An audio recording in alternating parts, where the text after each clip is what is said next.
So with so much going on in America, you got the government shut down. And we're faced with an upcoming freeze on SNAP food assistance, which helps 42 million Americans. I have Shaq with the hair. Of course, that is not his real hair. Because y'all are HPPs. HPPs? Halloween party poopers. And then you have Stephen A. Smith, the Jasmine Crockett. I'm not sure if you watched my last video, but I heard he actually apologized to Jasmine Crockett because he had the entire black women coming after him. But that's not what we're here for. What we're really here to do is to... Verbiage and her language and how she talked about the president. What about how he talks? Video, we're just going to catch up on a couple of things that's been going on this week. Definitely, we're going to talk about... What about how he talks? I have no problem with that. I can understand that. And if that is the reason that everybody is in an uproar, that is fine.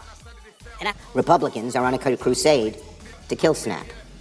They tried to do it in their big, beautiful bill. They don't like funding hungry children. SNAP recipients shouldn't go without and food. The hair situation, yeah, that is the reason why I think Shaq is doing what he's doing. And of course, the government shutdown. You know, people, food stamps, government workers not getting paid. This is ridiculous. Like, I thought having a government job was the best thing to do. But obviously, I'm not sure what is going on right now. We're in 2025. Trump, I don't know, dude. We need something needs to change, okay? Something needs to happen, definitely. But people troll. I just gotta ask one question. At what point should a man cut his hair off? You know, at what point should he cut his hair off? Is it Jaylen Brown, Celtics? If he worried about his hairline, all you gotta do is show them his check. They'll like him. Because his hairline is receding, or it's just like, dude, if you're comfortable with the way you look, you should just... I just feel like people just need more confidence in themselves. Jaylen Beijing Brown.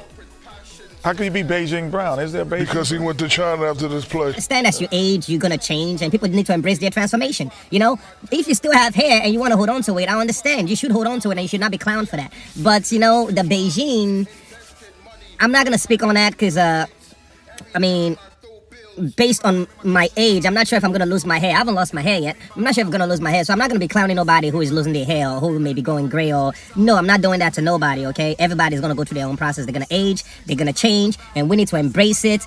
I just think it's always weird when people are not embracing their age, because it never rubs... It just rubs other people off the wrong way. They may not say nothing, they may not say anything or say anything to you, but they just kind of looking at you like, really, dude? Really? You're trying to cover it up, but you're standing out even more. It would have been okay for you to just accept the fact that it is what it is and just call it a day. I'm saying this, it's easier said than done, because I don't know if I was like in his shoes. I don't know if I'll be trying to do what he's doing. But anyhow, yeah, that is what is going on. ICE. I've been seeing so many videos with ICE agents. They're going above and beyond. When I mean going above and beyond, like literally going above and beyond. They're doing what they're asked not to do. You know, like I saw a video with this one lady who ICE agents seem to have like rammed her car and kind of like dragged her out of the car. I'm not sure how serious that is. She seemed like a Spanish lady, but still, Spanish, black, white, it doesn't matter what color people are. I feel like you cannot just be dragging people out of their car. Like the way that situation happened, like I supported Trump, but that was not good to watch. I hated it. I'm like, no, these people, no, dude. If you came at me like that, I don't know. Like, this is why people would get shot, because that was very disrespectful the way they dragged this lady out of the car. And I can understand if they approached somebody who was a fighter with the same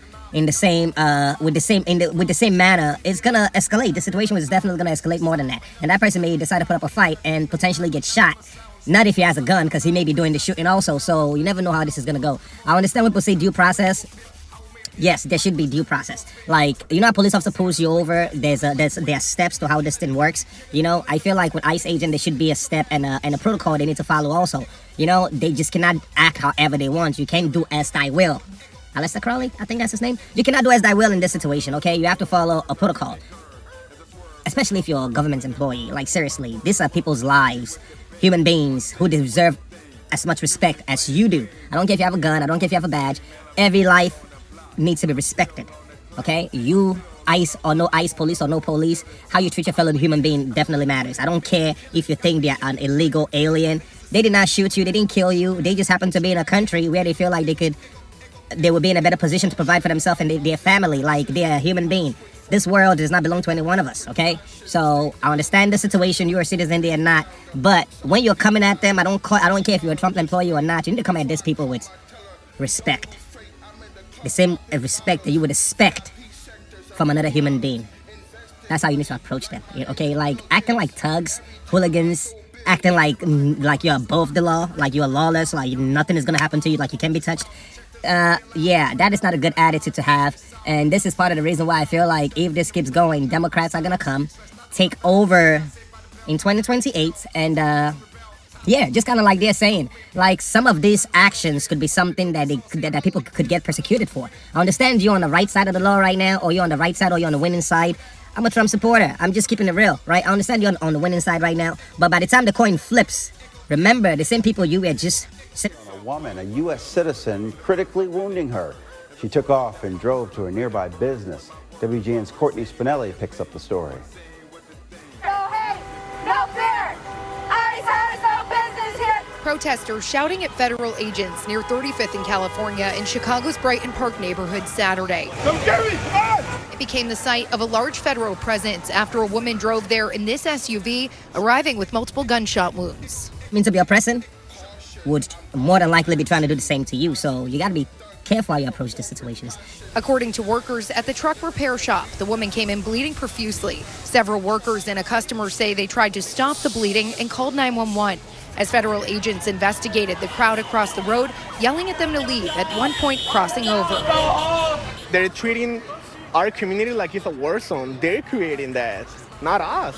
We're getting a ticket of shots fired at 3900 Kedzie.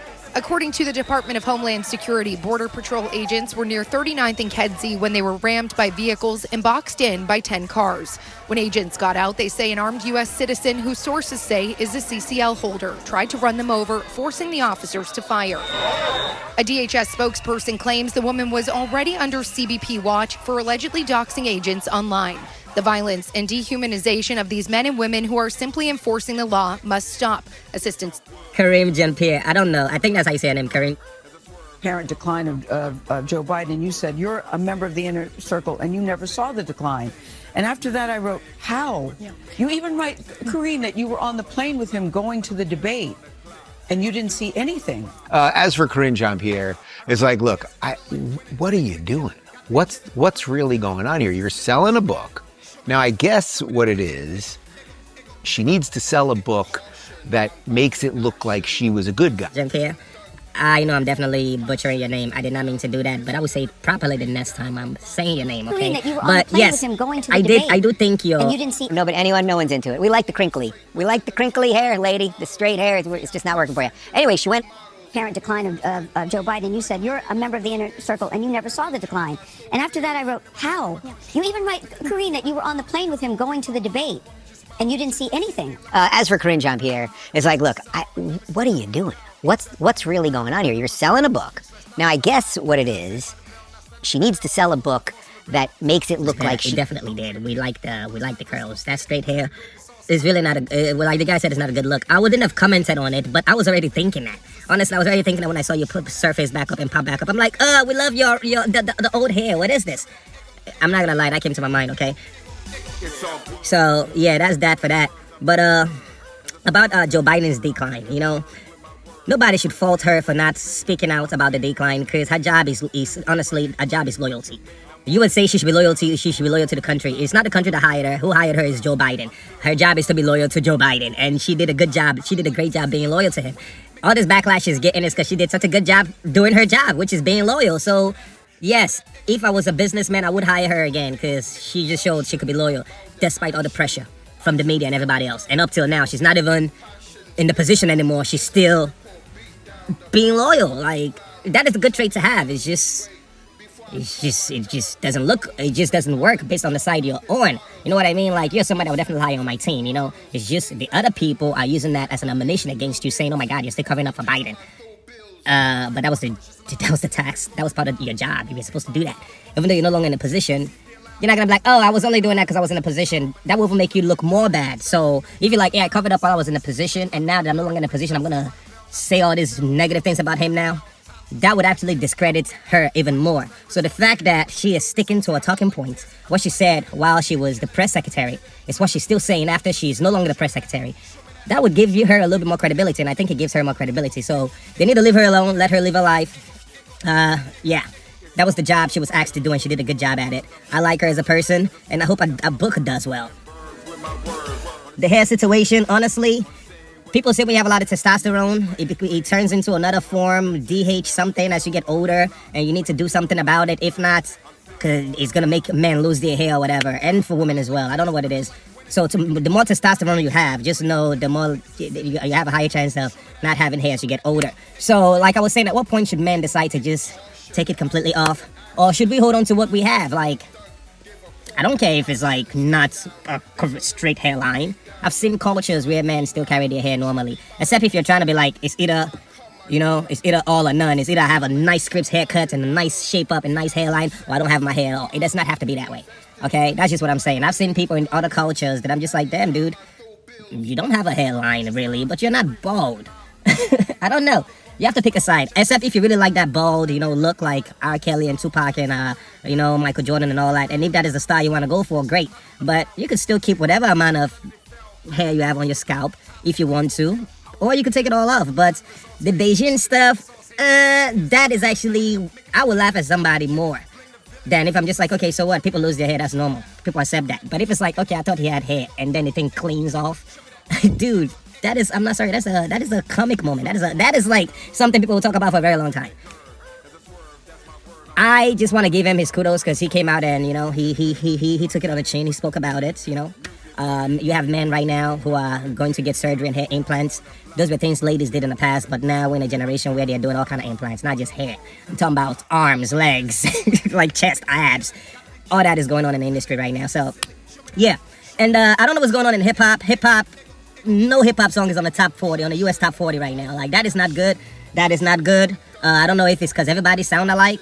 I can't really put a finger on it. But I know personally, I've not been listening to a lot of rap music. I don't know if it's my age or what is it. Or maybe it's because the people I like are not releasing music. Or maybe it's just because of how people consume media now. Or maybe it's just too much things to consume that I just don't have time to consume music. I don't know what the reason is why I'm not listening to as much music as I used to.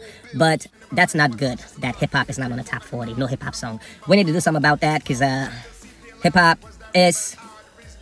helps the black community in so many different ways. Because if you have any artist that is on the top 40, that means that song potentially made more money. And I'm sure there are people within his community that money would trickle down to. So definitely we need to keep hip-hop alive and do better and make better music and make better content and not just hollow music, okay? Now you got AI taking over. If hip-hop is not on the top 40 and you have AI on the top 40, then it's at that point it's like, okay, this shit is over. This game is completely rigged. You got computer music, AI music making the top 40. Why hip hop artists who are great, who potentially made hits, nah, they're not gonna make it right to the top 40. But we're gonna put some AI, unknown people, what do you want to call it? If it's an AI, it's not a human being. I guess you just call it some kind of bot music, bot music, AI, bot music. Anyhow, let me know what you think about this video. Thanks for watching. Respect.